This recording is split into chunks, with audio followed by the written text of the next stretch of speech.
I'm not surprised to learn that a lot of people feel disempowered, and it's that kind of idea of feeling almost like a victim of processes that we really want to tackle. We want people to feel as though their voice is really, really important and that no big decisions will be made for them without them.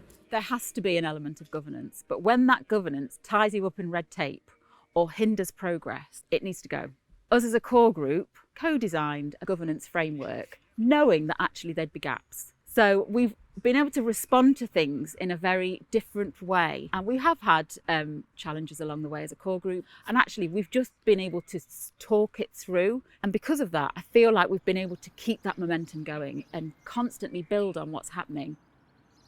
We talk about pride in place, and we often find that in terms of decision making, an area is not proud of itself because statistics tell you that they fall into a certain place on an index. Whereas actually we know from where we're based in our work, people who live in and around our part of Lincoln are fiercely proud of their place. And therefore, why should they not be at the centre of that decision making process and we be the conduits to make those things happen? Mainly we've had first-hand experience, so we can identify that. Sometimes get a bit fixated on, well, who's the decision maker or who's going to be accountable for that. We're test and learning a lot of at the moment is actually we're all decision makers, and that can be somebody who has signed our loose governance terms of reference at the moment as a core group member as a decision maker, or it could be somebody on our Poverty Truth Commission, and actually they have equal powers.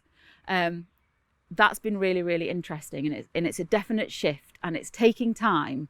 But actually, what I want to avoid using as part of our phase 3 is that term decision maker, and really think about actually, do you know what it is? Should I be the one making this decision?